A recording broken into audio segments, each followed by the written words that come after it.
അല്ലാഹു സുബ്ഹാനഹു വ തആല ആദരവായ റസൂലുള്ളാഹി സ്വല്ലല്ലാഹു അലൈഹി വസല്ലമയെ അന്ത്യപ്രവാചകനായി ഈ ലോകത്തേക്ക് നിയോഗിച്ചു.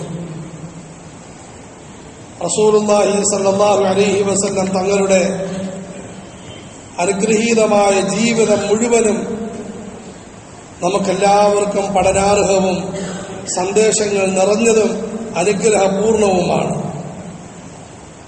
ആ റസൂലുള്ളാഹി സ്വല്ലല്ലാഹു അലൈഹി വസല്ലമയുടെ ജീവിതവുമായി വലിയ ബന്ധമുള്ള ഒരു മാസമാണ് റബീഉൽ അവ്വൽ മാസം.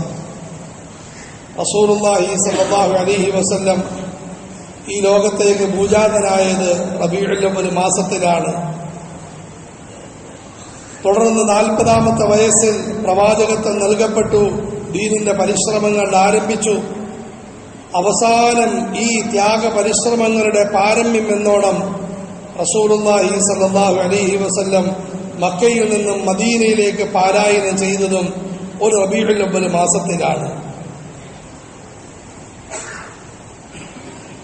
അവസാനം ദീനിന്റെ പരിശ്രമങ്ങൾ സമ്പൂർണമായി നിർവഹിച്ച റസൂലുള്ളാഹി സ്വല്ലല്ലാഹു അലൈഹി വസല്ലം മുഴുവൻ ലോകത്തെയും ദുഃഖത്തിലാഴ്ത്തി ഈ ലോകത്ത് നിന്നും വിട പറഞ്ഞതും ഒരു റബീഉൽ അവ്വൽ മാസത്തിലാണ്.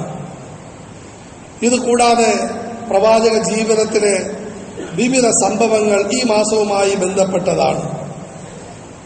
അതുകൊണ്ട് തന്നെ സാധാരണ ഈ മാസം സമാഗതമാകുന്ന സന്ദർഭത്തിൽ മുസ്ലിമീങ്ങൾക്കിടയിൽ സന്തോഷത്തിന്റെയും ആഹ്ലാദത്തിന്റെയും ഒരവസ്ഥാവിശേഷം സംജാതമാകാറുണ്ട്.